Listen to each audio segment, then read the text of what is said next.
Ice. He's live on the Bryant Heating and Cooling Systems fan guest hotline. And Coach, this is nice of you to take the time. Hope you're having a good day and you feel good about things.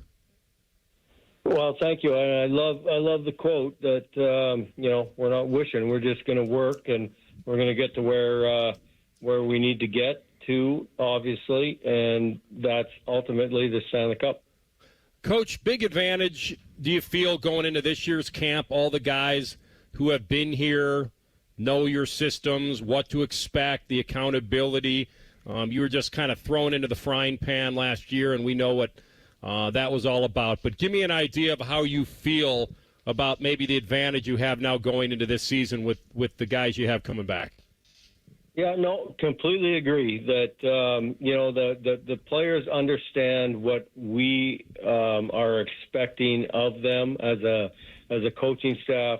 Extend that to Don Waddell and his staff upstairs, and how we want to do things here as we move forward. So yes, no question that the players, as soon as you can give the players the room and make them, not make them, but ask them to be accountable to how we want to play, and, they take control of that, the better off we're going to be moving forward. Coach, it's good to hear from you. Thanks so much for your time. I wanted to ask you and start with the goaltending situation, specifically Jet Greaves. I know that was a guy last year that really came up and gave you guys some good things, and the fans are excited about his potential. And I know it's not the biggest sample size, but, Coach, just talk about Jet Greaves, what you learned about him as a player, and your expectations now for him moving forward. Well, listen, obviously we've traded Tarasov, so we have put, great confidence in Jet. But never forget that Elvis has been fantastic for this organization. And I know, Jet's played well at the end of the season, but to have both of those guys competing and a healthy competition between the two of them to obviously win us hockey games, we're very excited about. Coach Dean Evason with us from the Columbus Blue Jackets draft night tonight. Let me build off that a little bit, because I heard Don Waddell say that the same thing, that, listen, Elvis won you more games than he lost you. But do you think that with the way Jet played last year, and I have no idea where you guys will go with maybe even an addition in net this year, but what's your confidence in that Elvis maybe gets a little bit of a fire lit under him because of the way Jet played at the end of the year? Well, it's, our goaltending situation is no different than our defense situation, our left wing, right wing, or center position. They are competing to, gain, ice time, or, the role or more of a role moving forward. So it's an earned environment that our group has established here, and no different than our goaltending. Whoever is playing well is going to play. A couple years ago, the franchise drafts Adam Fantilli, and I know there's a lot of buzz around him, coming out of the collegiate ranks. And then last year, to me, Coach, it really felt like it started to click. I know the year before he had that injury that took him out of the mix for some time. But, man, it looks like this kid is on his way, Coach, to being a force. His growth from your vantage point, what was that like to watch Adam Fantilli go about his business on a nightly basis?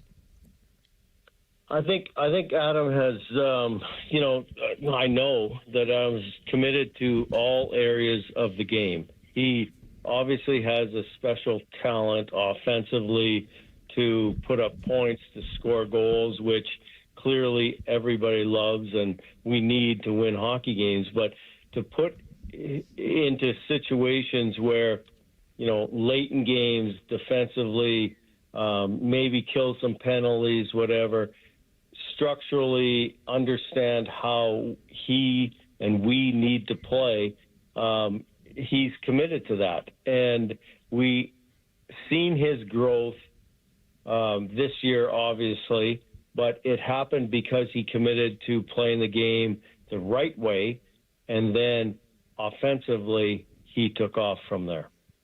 Dean Evason with us, coach of the Columbus Blue Jackets. What do you think the challenge is this year, Dean, knowing you have the hunger from barely missing out, but also knowing it may not have the exact same emotion behind it? You were a team that came together, unfortunately, through tragedy, but maybe you kind of get the idea of where I'm going. There is a new team. There is momentum, but it won't have the exact same emotion behind it. What is the challenge this year? Well, obviously, you're speaking about Johnny Gaudreau and everything that happened, like at the season. 100% that the players just rallied around, and clearly the tragedy that happened, like that we all went through, not just us, but the hockey world and the world, obviously going forward. But what I believe that this group has is that they have created a team-first mentality. We have a tremendous amount of leaders, tremendous amount of quality people in that room that is going to pull together to continue to move forward with, how we want to play the game, but most importantly, how we want to conduct ourselves as a team.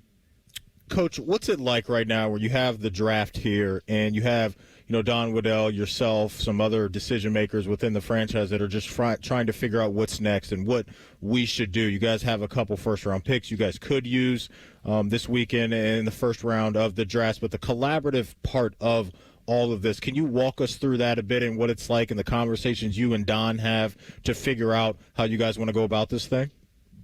Yeah, you know what? There's so many people involved, right? I mean, there's, Don and I obviously aren't, able to get out and see the players that are available as far as the draft picks are concerned. But the one thing that Don has created here with the environment that we have, it's just like it's complete, open, and communication.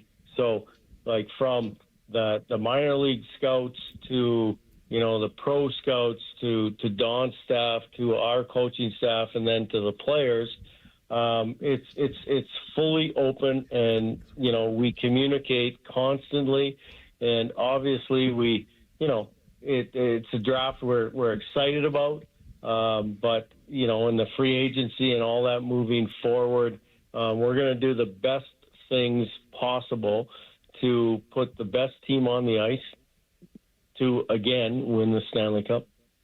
He's Coach Dean Evason, draft night tonight for the Jackets in the NHL. All right, so you've had a little time now since the end of the season. What have you identified, I guess? You were dangerous 5-on-5. The special teams was, as you know, bottom third.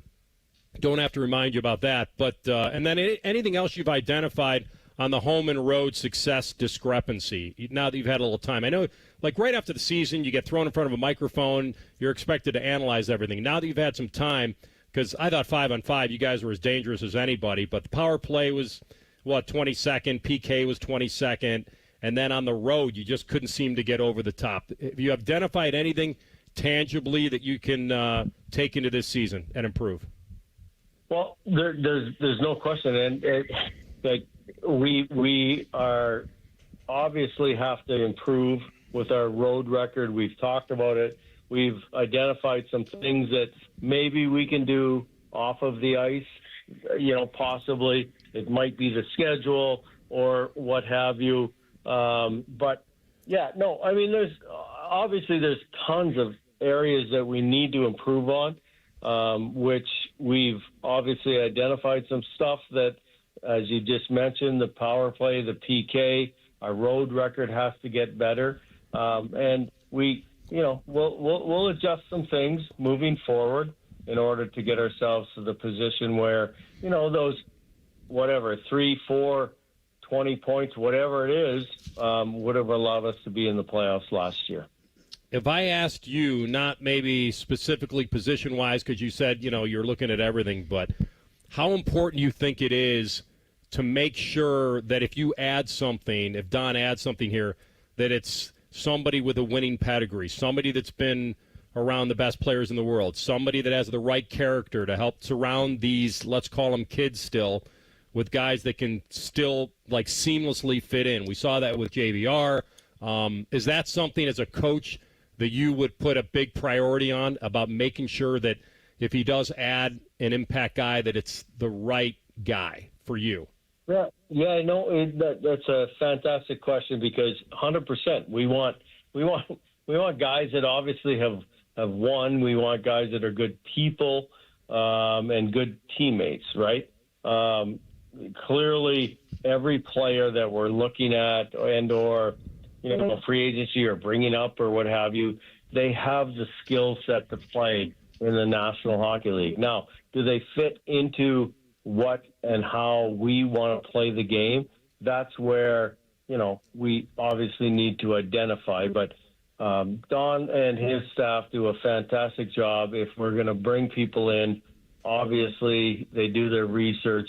We want great players, clearly, but we want really good people to, become Columbus Blue Jackets. What's on the agenda this summer? A little trip back to Flin Flon, Manitoba. What are we getting into if we still have some time? I don't think anybody goes back to Flin Flon. Like everybody gets the heck out of there. But there's a lot of forest fires up north in Manitoba right now. But yeah, I've bounced around a little bit, visited my kids all through Canada, and played a lot of golf since I got back from the World Championships, and looking forward to obviously the draft and the development camp here, and then a little break, and then getting excited about getting after it with training camp. Awesome, man. As advertised, you are bringing that edge back to the Jackets. We talked to you in training camp when you were nice enough to have us over there. We know how tough and hardworking you were as a player. You've been the same as a coach, and we appreciate your time. Enjoy the draft tonight, and hopefully we'll see each other soon. Thanks, Coach. Thanks, guys. Appreciate it.